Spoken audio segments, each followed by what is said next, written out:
बिस्मिल्लाहिर्रहमानिर्रहीम। अस्सलाम वालेकुम फ्यूचर डॉक्टर्स। तो आज हम पढ़ने वाले हैं क्लास 9th का चैप्टर नंबर 2। इसका नाम है student solving of biological problems. So बच्चों, आज हम कंप्लीट वन शॉट लेकर आए हैं जिसके अंदर हम कंप्लीट 9th क्लास का चैप्टर नंबर 2 को बच्चों पढ़ने वाले हैं।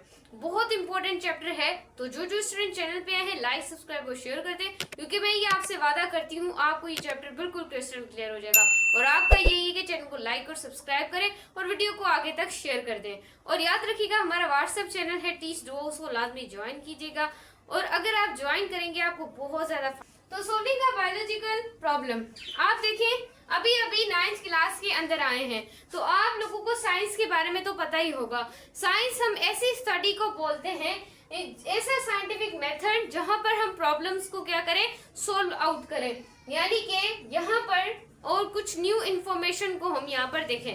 अब स्टूडेंट्स यहाँ पर देखिएगा, साइंस क्या होती है, किसी भी चीज की ऑब्जर्वेशन करना। अब हम किसी चीज को ऑब्जर्व करेंगे कि वो सही होगी, उसके बाद ही साइंटिस्ट उसके ऊपर क्या करेंगे, एक्सपेरिमेंट करेंगे।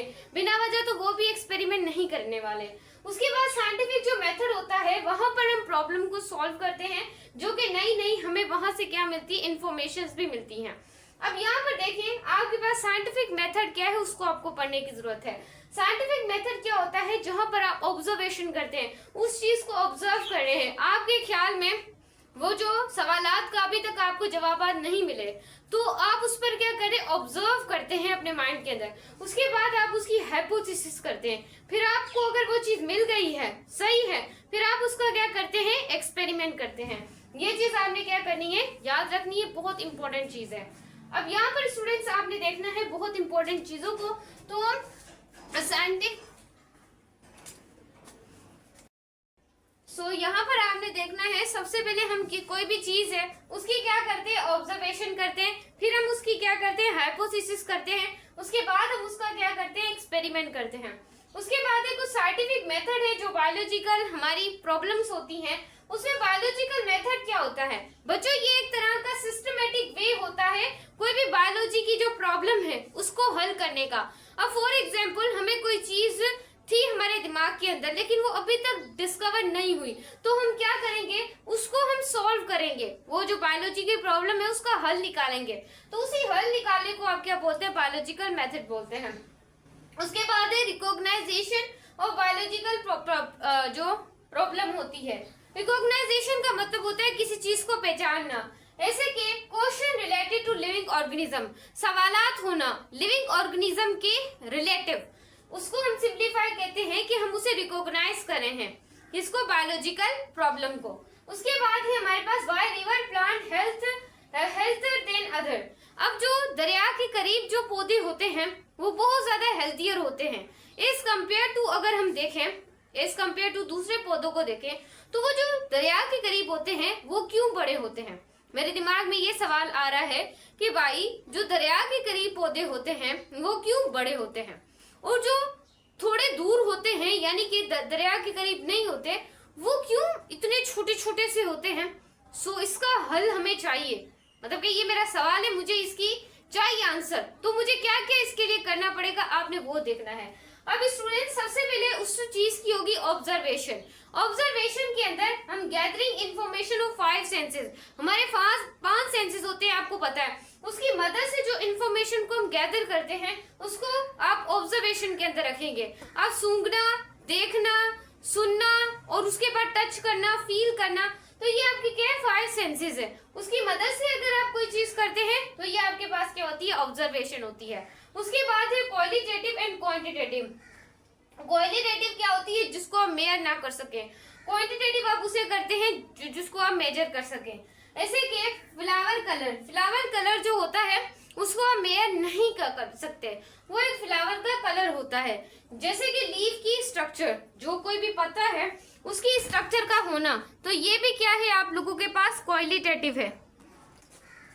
सो स्टूडेंट्स यहाँ पर आपने देखना है, गौर से देखना है। अब यहाँ पर आप लोगों के पास है कि हम लीफ का कलर, अब लीफ के कलर को मेजर नहीं कर सकते, मेन बात तो यही है। उसके बाद है क्वांटिटेटिव, जिसको मेजर कर सकते हैं। अब इसके अंदर क्या आता है, लीफ की स्ट्रक्चर, उसको भी हम मेजर नहीं कर सकते, तो ये क्या है, क्वालिटेटिव है। फ्रीजिंग पॉइंट, फ्रीजिंग पॉइंट हमारे पास क्या आता है, H2O इज कोल्डर देन होता है बॉइलिंग पॉइंट से, तो ये भी। उसके बाद लीटर ऑफ वाटर जो होता है वो क्या होता है, हेवियर होता है किसे, इथेनॉल से। तो ये भी आप लोगों के पास क्या आती है, क्वालिटेटिव आती है। This is called a qualitative. I hope आपको बोर्ड विजिबल आ रहा हो। अब उसके बाद है क्वांटिटेटिव। अब क्वांटिटेटिव क्या होती है, जहां पर प्लांट का जो साइज होता है और जो लीफ का साइज होता है, लीफ की जो नंबरिंग होती है, जो लिक्विड की पीएच होती है, उसको आप क्या कर सकते हैं, इजिली मेजर कर सकते हैं। क्या कर सकते हैं, मेजर कर सकते हैं। उसके बाद है फ्रीजिंग पॉइंट, जैसे कि 0 डिग्री सेंटीग्रेड है। उसके बाद बॉइलिंग पॉइंट कितना है, 100 सेंटीग्रेड है। और H2O आप लोगों के पास 100 GM है। इसको भी आप क्या क्या कर सकते हैं, क्वांटिटी में मेजर कर सकते हैं। सो स्टूडेंट्स, यहाँ पर आपने देखना है हाइपो जो थीसिस होती है वो क्या होती है। अब बच्चों, जैसा कि आप लोगों ने देखा है, हम लोगों ने क्या की है, सबसे पहले हमने की है ऑब्जर्वेशन। सबसे पहले हमने उस चीज को रिकॉग्नाइज किया है कि हम कौन सी चीज को कैसे करना चाहते हैं। उसके बाद हमने क्या किया, उसकी ऑब्जर्वेशन की है। जैसे कि मेरे दिमाग में एक सवाल था कि जो हमारे पास रिवर के पास प्लांट इतने हेल्थियर क्यों होते हैं। उसके बाद मैंने उसकी ऑब्जर्वेशन की। अब ऑब्जर्वेशन करने के बाद अब मैं करूंगी इसकी हाइपोथेसिस। अब ये जो हाइपोथेसिस है, यहाँ पर ये एजुकेटेड कोई गैस ही कर सकता है। अब कोई अगर अनएजुकेटेड को उठा ले तो ये काम करना उसके लिए पॉसिबल नहीं होगा। तो एजुकेटेड जो गैस होता है वो बेस्ड होता है किससे, ऑब्जर्वेशन के ऊपर क्या होते हैं, बेस्ड करता है। उसके बाद क्या है इसकी कैरेक्टरिस्टिक। अब इसकी जो हमारे पास हाइपोथेसिस है, इसकी कुछ हमारे पास क्या है, कैरेक्टरिस्टिक है। पहली जो कैरेक्टरिस्टिक है, इस शुड अ जनरल स्टेटमेंट। इसकी हमारे पास क्या है, जनरल स्टेटमेंट होती है हाइपोथेसिस के अंदर। और जब हम हाइपोथेसिस करते हैं तो हम उसका क्या करते हैं, टेस्टेबल होता है। हम उसका क्या करते हैं, टेस्ट करते हैं। उसके बाद ये हमारे पास क्या होती है, फॉल्सेबल होती है। ये भी चीज आपने क्या करनी है, याद रखनी है। और it should be agree available observation. और ऑब्जर्वेशन और ये हाइपोथेसिस के अंदर जो साइंटिस्ट देता है ऑब्जर्वेशन करने के बाद, उसे पता होता है, ये वो एग्री होता है अपनी जो अवेलेबल ऑब्जर्वेशन होती है उससे, वो क्या होता है, एग्री होता है, यानी उसे पता होता है आगे मेरी सही होगी। उसके बाद क्या है, डिडक्शन, यानी कि लॉजिकल प्रीडेटर्स। जब हम लॉजिक की मदद से, यानी कि हमें पता होता है, हम उस बात से राजी होते हैं कि हमने जो चीज दी है वो क्या होगी, सही होगी। यानी कि उसे पहले एक्सपेक्टेड उसके रिजल्ट दिख रहे होते हैं कि ये जो मैंने हाइपोथेसिस की है, मैंने जो ऑब्जर्वेशन की है वो सही होगी। तो उसको ये कंडीशन का पहले ही क्या होता है, इल्म होता है, यानी कि वो उस बात से क्या होता है, उसकी एक्सपेक्टेड होती है, वो जो बात होती है उसकी। ये चीज आपने क्या करनी है, याद रखनी है। उसके बाद क्या होता है, आगे देखिएगा। अब देखिए यहाँ पर लॉजिक प्रीडेटर्स एक्सपेक्टेड रिजल्ट, और उसको पता है कि मैंने जो इतनी मेहनत की है उसके मुझे एक्सपेक्टेड क्या मिलेंगे, रिजल्ट्स मिलेंगे, उसको पहले ही पता होता है। उसके बाद इफ वाटर, अब देखिए मेरे दिमाग में एक सवाल था जो कि क्यों रिवर के करीब जो हमारे पास पौधे होते हैं वो क्यों बड़े होते हैं। और अगर हम वैसे देखा जाए तो वैसे हमारे पास जो पौधे होते हैं वो, याद रखिएगा, वो इतने अच्छे नहीं ग्रो होते, छोटे छोटे से आप लोगों को दिखाई देते हैं। लेकिन जो लैंड के करीब है वहां पर आपके जो पौधे होते हैं वो बहुत बड़े बड़े होते हैं। ऐसा क्या मसला है, तो ये मेरा क्या था स्टूडेंट, एक सवाल था। अब इस सवाल को देखें, if water and nutrients is more provide a river plant. जैसे इस वजह से ऐसा होता है क्योंकि रिवर के पास हमारे पास जो न्यूट्रिएंट्स होते हैं और जो पानी होता है उसे ज्यादा से ज्यादा क्या होता है, प्रोवाइड होता है। तो प्रोवाइड होने की वजह से ज्यादा उसे मिलता है। इस वजह से हमें पहले पता नहीं था, तो हमने इसके ऊपर क्या की, रिसर्च की, इसकी ऑब्जर्वेशन की, उसके बाद इसकी हाइपोथेसिस की, उसके बाद इसकी डिडक्शन की। फिर हमें पता चला कि जो दरिया के करीब जो होते हैं पौधे वो ज्यादा बड़े इस वजह से होते हैं क्योंकि उनको ज्यादा से ज्यादा पानी मिलता है, और पानी मिलने की वजह से उसे वहां पे ज्यादा से ज्यादा क्या मिलते हैं, न्यूट्रिएंट्स मिलते हैं। ये चीज आपने क्या करनी है, याद रखनी है। उसके बाद हम उसका करते हैं एक्सपेरिमेंट। एक्सपेरिमेंट क्या होता है, ये मोस्ट बेसिक स्टेप्स होते हैं जो हमें करने पड़ते हैं। मोस्ट बेसिक एक्सेप्ट कैसे, अब ये देखें, ये एक एक्सपेरिमेंटल ग्रुप है। आई होप स्टूडेंट्स आपको विजिबल हो, ये एक एक्सपेरिमेंटल ग्रुप है, ये कंट्रोल ग्रुप है। अब एक्सपेरिमेंटल ग्रुप से क्या मुराद है, एक्सपेरिमेंट ग्रुप से ये मुराद है कि जिसके ऊपर हम एक्सपेरिमेंट करे हैं, और कंट्रोल ग्रुप ये है कि जिसके ऊपर एक्सपेरिमेंट नहीं करे लेकिन हम उसे कंपेयर करवा करवाने के लिए लाए हैं। एक्सपेरिमेंटल जो ग्रुप है उसके पास हम एक कंट्रोल ग्रुप को क्या लाए हैं, कंट्रोल करने के लिए क्या करें, लेकर आए हैं इसके साथ। तो ये चीज आपने क्या करनी है, याद रखनी है। अब ये जो पौधा है इसके ऊपर हमने एक्सपेरिमेंट करना है। अब एक्सपेरिमेंटल पौधा है, इसको बाहर से क्या मिल रही होगी, यानी कि यहाँ से कार्बन डाइऑक्साइड को ले रहा होगा और ऑक्सीजन को बाहर क्या कर रहा होगा, इन्वायरमेंट के अंदर रिलीज कर रहा होगा। तो अगर बच्चों ये रिवर के बहुत ज्यादा करीब है तो ये हेल्दी हो गई। क्यों होगा, क्योंकि इसको ज्यादा से ज्यादा न्यूट्रिएंट्स मिलेंगे और ज्यादा से ज्यादा पानी मिलेगा। और ये जो पौधा है जो कि कंट्रोल ग्रुप है, यानी कि ये रिवर के पास नहीं है, तो ये देखिए कितना फॉर एग्जाम्पल छोटा होगा, उसके पत्ते भी इतने प्यारे नहीं होंगे। और इसके देखिए पत्ते भी कितने प्यारे हैं, क्योंकि इसे फुली तरीके से न्यूट्रिएंट्स मिले हैं और फुली तरीके से इसे क्या मिल रहा है, पानी मिल रहा है। इस वजह से ये पौधा आप लोग देख सकते हैं कितना अट्रैक्टिव दिख रहा है, क्योंकि इस वजह से ही हम कहते हैं कि जो वाटर है, आप इसमें जो भी कंडीशन ले लें, ये तो मैं आपको समझाने के लिए बता रही हूँ कि ये मेरा सवाल था, फिर मैंने इस तरीके से इसकी ऑब्जर्वेशन की, इस तरीके से इसकी हाइपोथेसिस की, इस तरीके से इसकी डिडक्शन की और इस तरीके से मैंने एक्सपेरिमेंट किया। ये चीज आपने क्या करनी, याद रखनी है। उसके बाद हमारे पास है समराइज द रिजल्ट। तो स्टूडेंट्स यहाँ पर आपने देखना है, एक हमारे पास क्या है, समराइज रिजल्ट्स होते हैं एक्सपेरिमेंट करने के बाद, उसके पास एक होते हैं रिपोर्टिंग रिजल्ट्स। अब जो समराइज रिजल्ट है वो एक तरह की ऑर्गेनाइजेशन होती है। जो हमारे रिजल्ट्स होते हैं उनको हम कैसे ऑर्गेनाइज करें सब लोगों के सामने कि ये जो हमारा काम है ये सक्सेसफुली हो चुका है, तो हम इसको कैसे करें। तो हम उसको पेश करते हैं ग्राफ्स की मदद से या टेबल्स की मदद से या कोई चार्ट्स की मदद से या डायग्राम्स की मदद से। क्योंकि जैसे ही कोरोना आया था, कोरोना वायरस आया था, तो उसको भी साइंटिस्ट ने कैसे रिप्रेजेंट किया था, ग्राफ की मदद से, टेबल्स की मदद से और चार्ट्स की। सो स्टूडेंट्स यहाँ पर देखते हैं कोई भी हम चीज को डिस्कवर करते हैं तो या तो हम उसको ग्राफ की मदद से करते हैं या टेबल्स की मदद से करते हैं या चार्ट्स की मदद से करते हैं या डायग्राम्स की मदद से करते हैं। जैसे कि हमने कोई भी कोरोना वायरस आया तो उसको शो किया था, या तो फिर उसे हम ग्राफ, टेबल इन सब की मदद से शो किया, फिर लोगों ने माना कि आपने सही कंक्लूजन निकाली है उस चीज की। उसके बाद उसके रिपोर्टेड रिजल्ट। अब रिपोर्टिंग जो रिजल्ट है या हम रिपोर्ट्स की मदद से, ये 7वां तरीका है, ये 6वां तरीका है, ये चीज आपने क्या करनी, याद रखनी है। या रिपोर्ट्स या आर्टिकल्स या पेपर्स या सेमिनार्स के जरिए हम उसको क्या करते हैं, उसके रिपोर्टिंग रिजल्ट्स को निकालते हैं। ऐसे कि हमारे पास यहाँ पर आप देखें, प्लांट्स जो है वो मोर वाटर, अगर ज्यादा पानी दे और ज्यादा न्यूट्रिएंट्स दे तो हमारे पास जो प्लांट होंगे वो क्या होंगे, ग्रो करेंगे। एक बार और समराइज कर लेते हैं। देखें हमने पढ़ा कि भाई सबसे पहले हमें कोई भी चीज करनी होती है तो हम उससे सबसे पहला है रिकॉग्नाइज करते हैं कि वो चीज है कौन सी। जैसे कि मैंने रिकॉग्नाइज किया कि जो रिवर के करीब जो प्लांट होते हैं वो बहुत ज्यादा हेल्थियर होते हैं, क्योंकि उन्हें ज्यादा से ज्यादा वहां पर वाटर और न्यूट्रिएंट्स मिल रहे होते हैं। उसके बाद मैंने की ऑब्जर्वेशन, हम सब आपस में मिले, हमने बैठ के उस प्रॉब्लम का हल निकाला अपने 5 सेंसेस की मदद से। तो ये हमारे पास क्या होती है, ऑब्जर्वेशन होती है। या तो क्वालिटेटिव तरीके से या तो क्वांटिटेटिव तरीके से हम निकाल सकते हैं। अब क्वालिटेटिव कैसे, ऐसे कि फ्लावर का कलर हो गया, और उसके बाद क्वांटिटेटिव में कैसे हमारा प्लांट साइज होगा, या अनदर आप लोग यहाँ पर एग्जांपल देख लें। अब हमारे पास क्या है, हाइपोथेसिस के अंदर हमारी आ जाती है कैरेक्टरिस्टिक।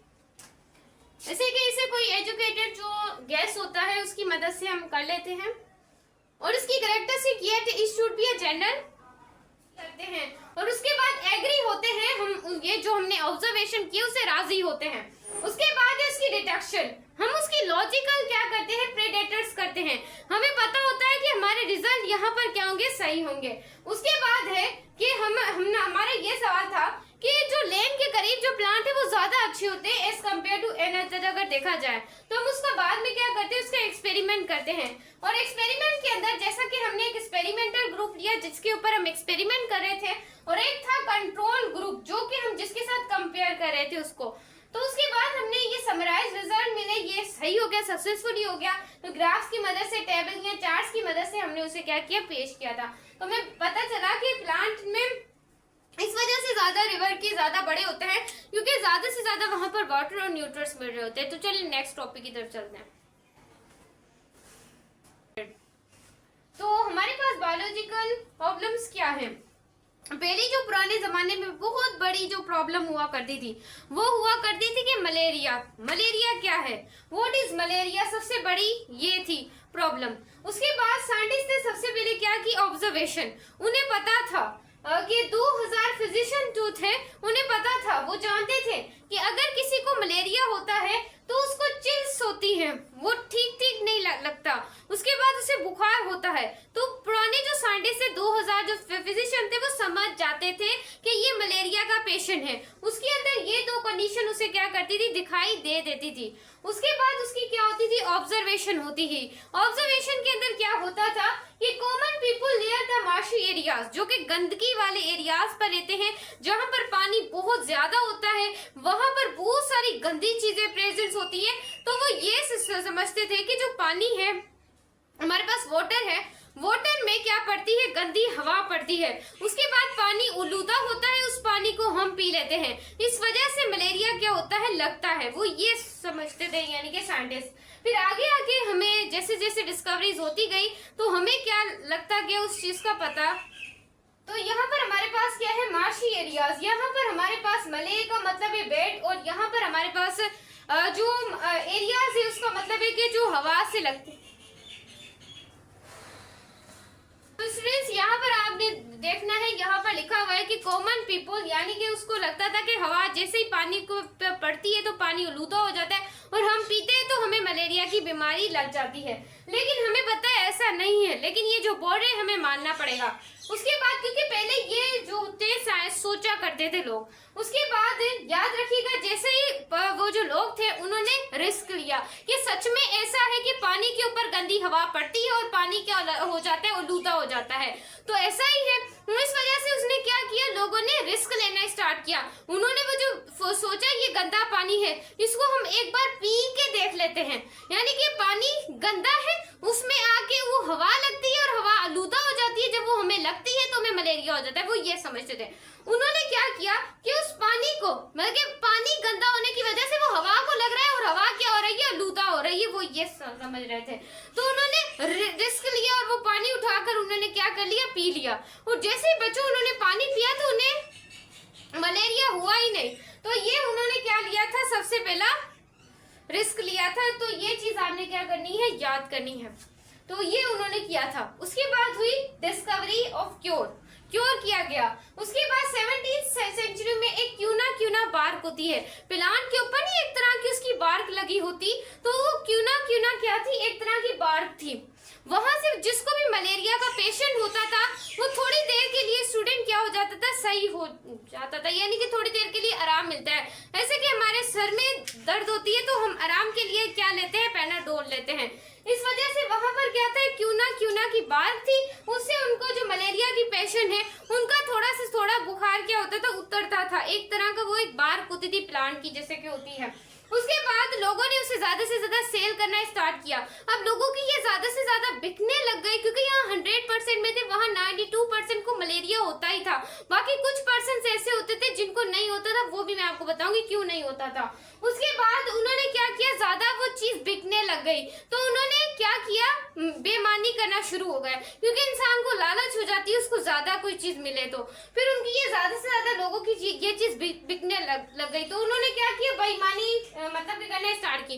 उन्होंने हल्के वाला माल चलाना स्टार्ट कर दिया। जैसा कि हमारे पास क्या था, कैनकोना बार्कम, वो उन्होंने क्या की, बेची। लोग समझते थे ये कोई ना ही है, लेकिन क्या हुआ कि वो तो हल्के वाले इस्तेमाल करें, जो क्या थी हमारे पास कैनकोना बार्क थी। तो वो जो हमारे पास कैनकोना बार्क थी ना, वो हल्के वाली क्या थी, बार्क थी।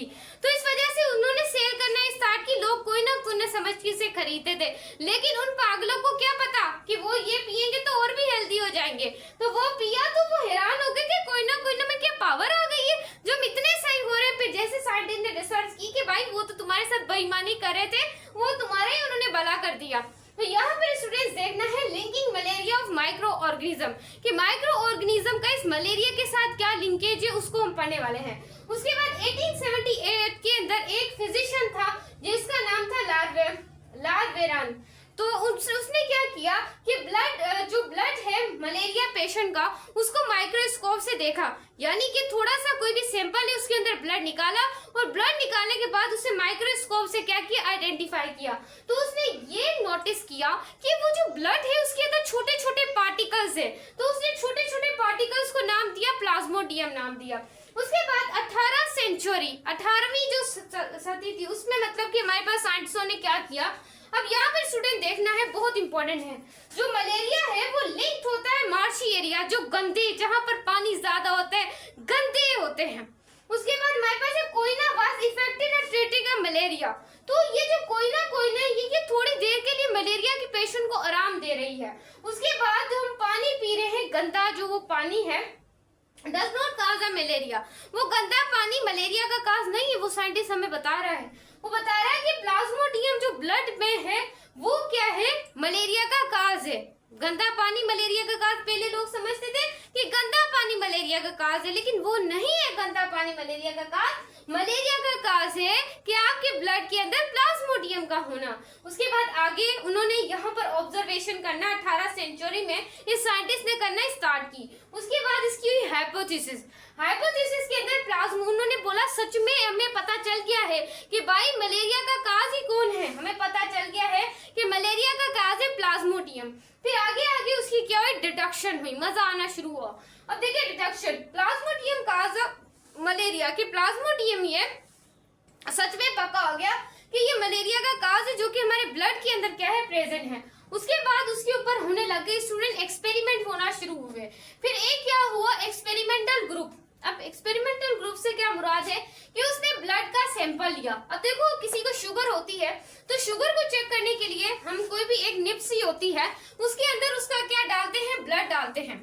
फॉर एग्जाम्पल कोई भी पेशेंट हो सकता है, ये तो मैं एग्जाम्पल दे रही हूँ, तो उसका क्या डाला जाता है, शुगर का ब्लड, उसका ब्लड डाला जाता है। फिर ब्लड डालने के बाद एक मशीन होती है, उसके अंदर उस ब्लड को रखा जाता है। फिर वहां से हमें पता चलता है कि उस बंदे की कितनी शुगर है, क्योंकि ब्लड के अंदर हम कैलकुलेट कर सकते हैं। तो इस तरीके से बच्चों यहाँ पर भी एक्सपेरिमेंट हो रहा है, यहाँ पर भी हम ब्लड का सैंपल ले रहे हैं। कितने पेशेंट मलेरिया के, 100 पेशेंट है मलेरिया के, और उन पेशेंट के ब्लड को हमने क्या किया, कलेक्ट किया है। ये चीज हमने याद रखनी है। उसके बाद एग्जामिनेशन एंड माइक्रोस्कोप से उसे एग्जामिन करे, देख रहे हैं हम लोग, यानी कि हमने 100 लोगों को मलेरिया के पेशेंट के ब्लड का सैंपल लिया है, 100 लोगों पे।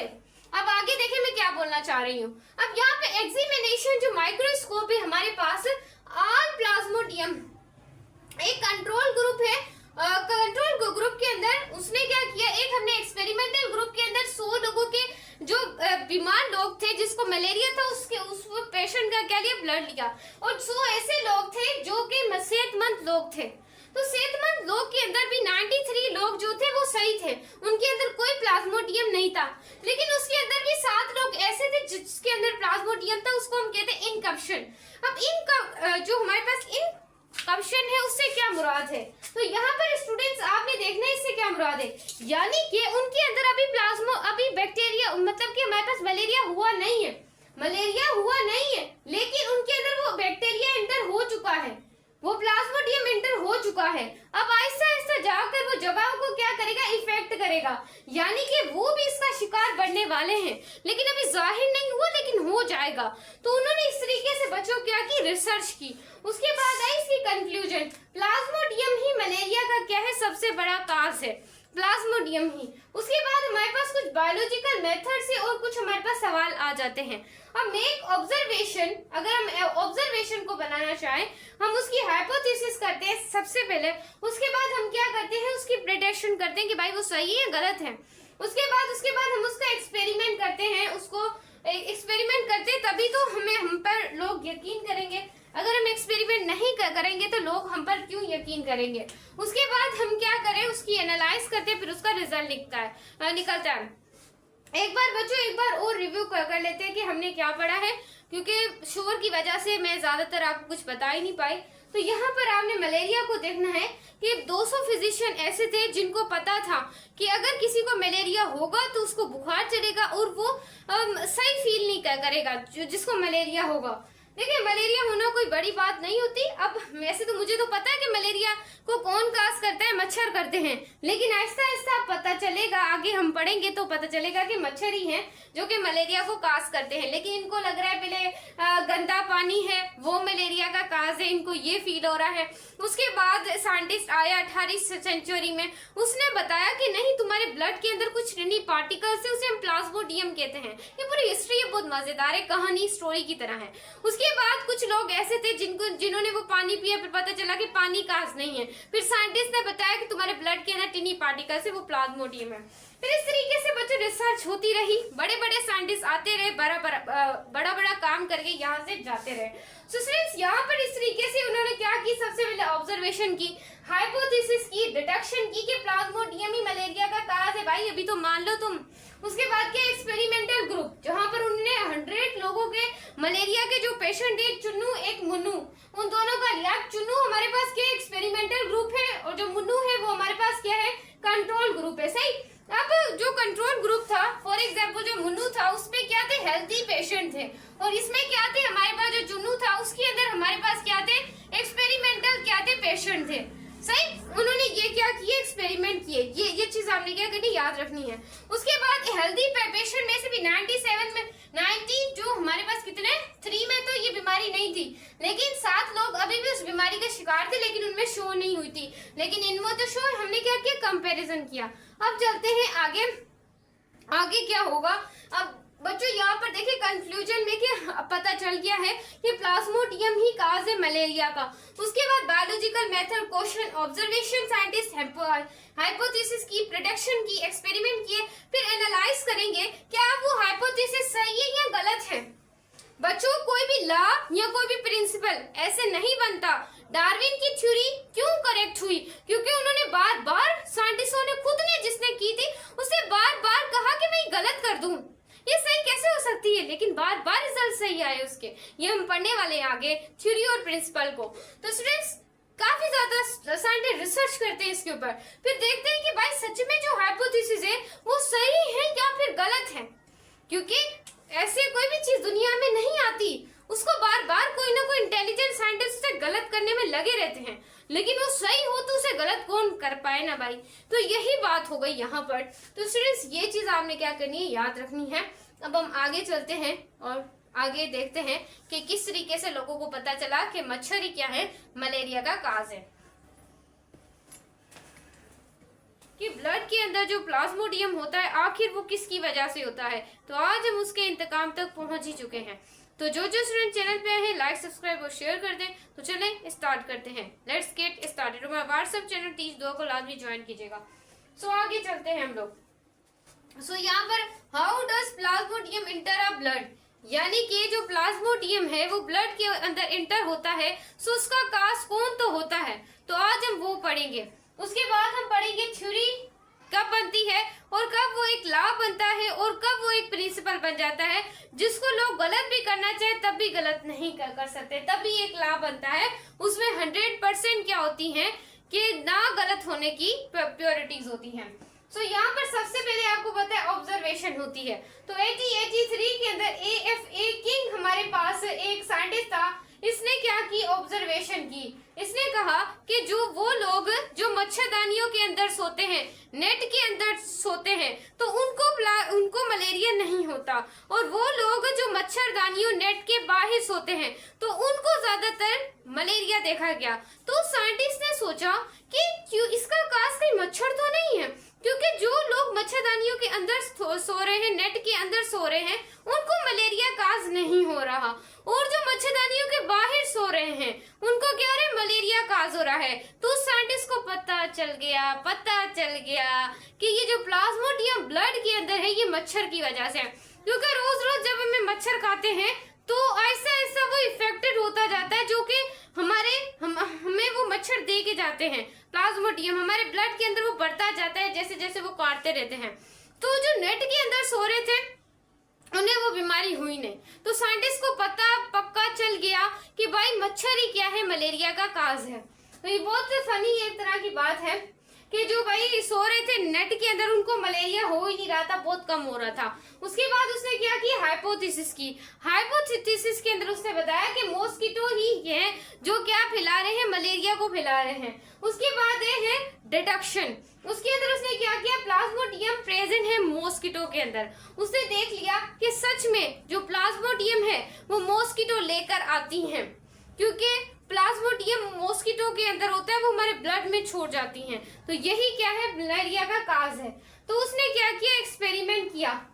उसने क्या किया, एक्सपेरिमेंट किया कि रोनाल्ड रोज एक साइंटिस्ट था, एक ब्रिटिश फिजिशियन था 1880 में। उसने कहा कि जो ये मलेरिया काज करती है ये फीमेल है।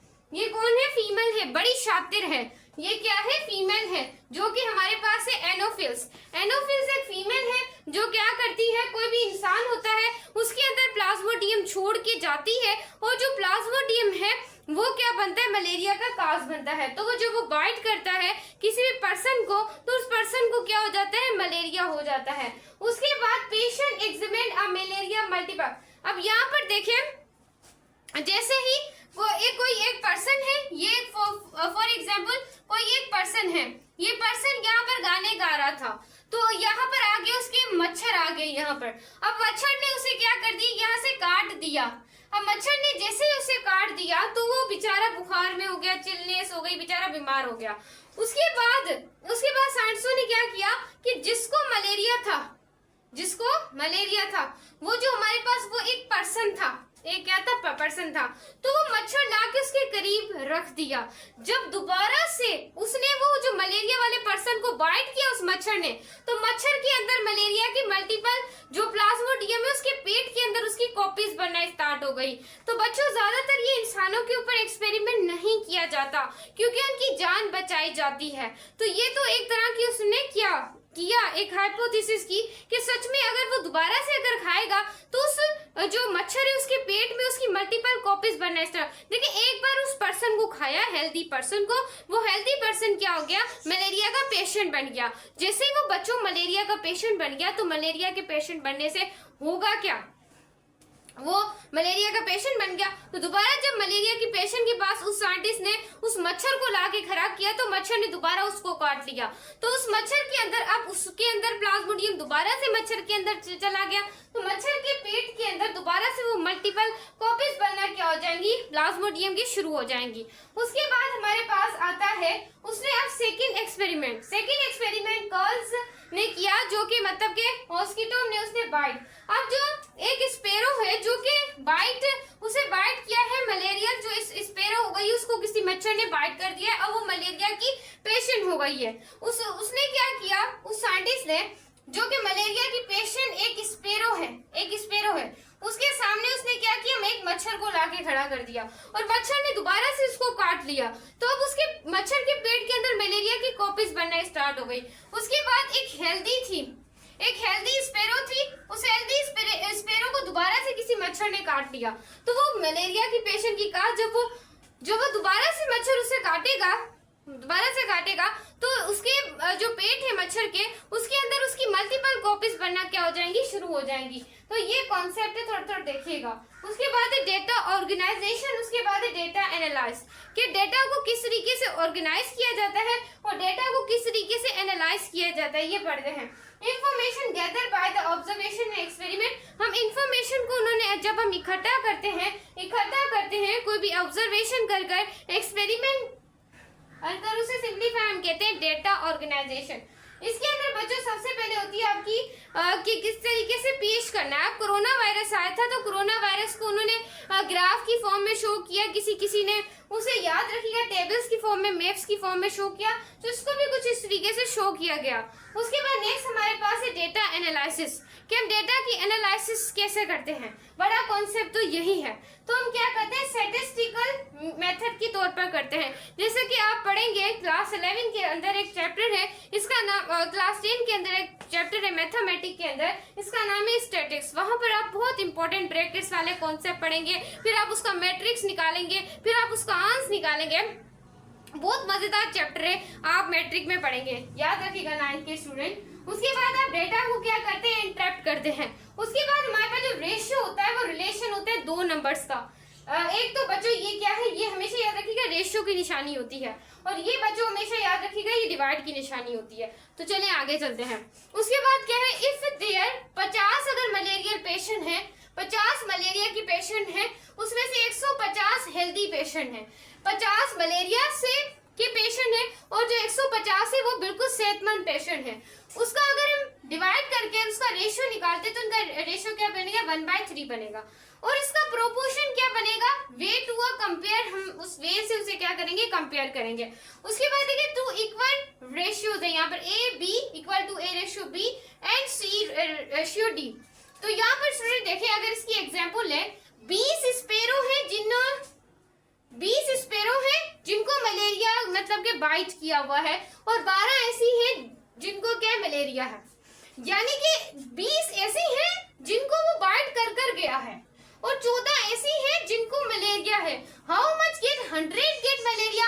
अगर ऐसा हो जाए कि पूरे 100 लोगों को मलेरिया हो जाए तो बताएं कि हाउ मच गेट, फिर क्या होगा।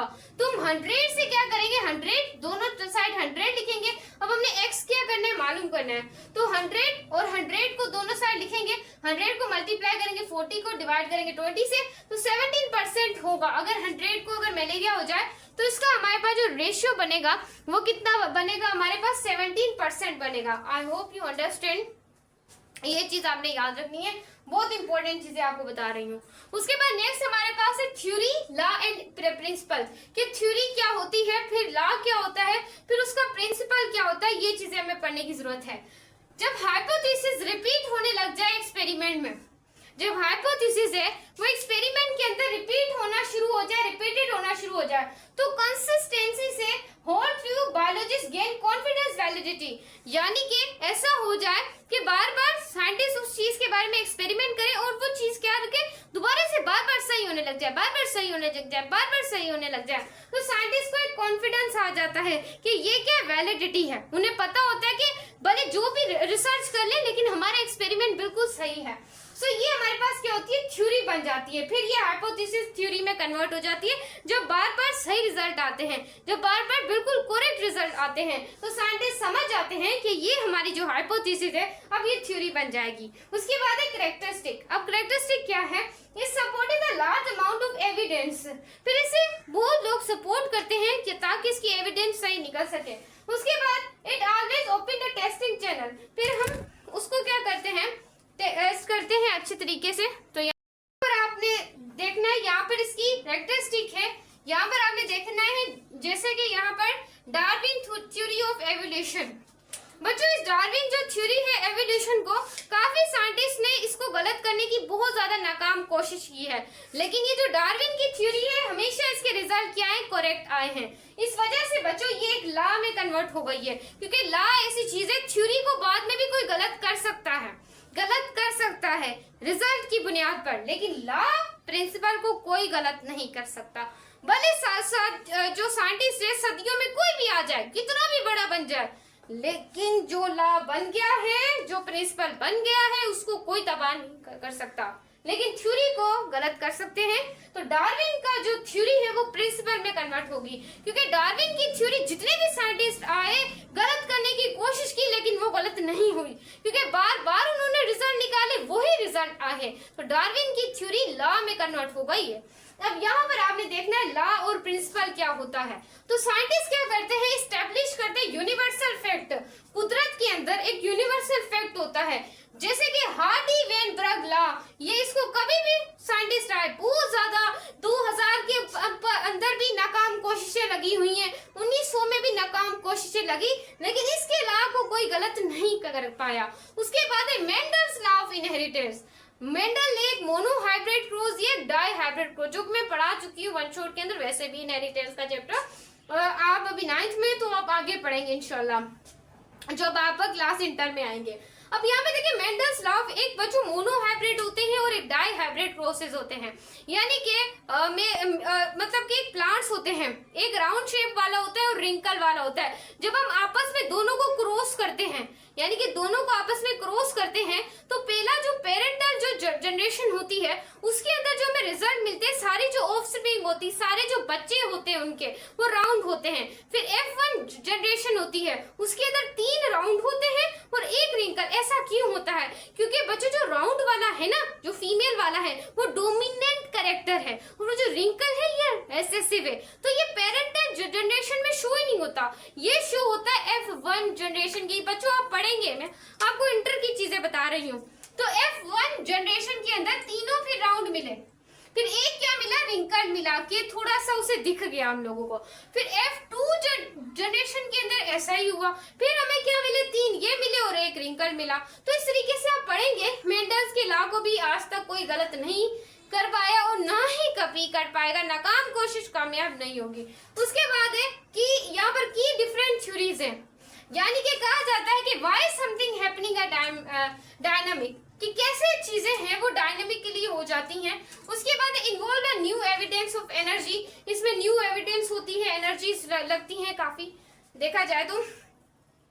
स्टूडेंट्स अब लॉ और प्रिंसिपल, लॉ और प्रिंसिपल ऐसी चीज है जो एक बार फिक्स हो जाए उन्हें कोई भी गलत नहीं कर सकता। जैसे डार्विन की थ्योरी को आज तक कोई गलत नहीं कर पाया, लॉ ऑफ मेंडल्स लॉ को कोई गलत नहीं कर पाया और ना ही कभी कर पाएगा, कि this is the best concept all the world जो कि मेंडल ने दिया है। मेंडल याद रखिएगा कोई बायोलॉजिस्ट नहीं था, आप इंटर में पढ़ेंगे। मेंडल एक मैथमेटिशियन था, उसने एक पी प्लांट था बच्चों, उस पी प्लांट के ऊपर रिसर्च की। उसने 7 ट्रेड्स दिए मेरे बच्चे, 7 ट्रेड्स दिए कि अगर एक टाल है प्लांट और एक ऐसे शूट प्लांट है, ये सब आप इंटर में पढ़ेंगे। एक टाल रखे, एक शूट रखे, फिर उसका बच्चा कैसा पैदा होगा, ये चीजें आप सब पढ़ेंगे आप जब इंटर क्लास में आएंगे। ये मैंने आपको मेंडल्स की बता दी है, इंटर के अंदर आपको इनहेरिटेंस चैप्टर है, आप उसके अंदर पढ़ेंगे। तो चले मिलते हैं नेक्स्ट वीडियो में, बाय बाय।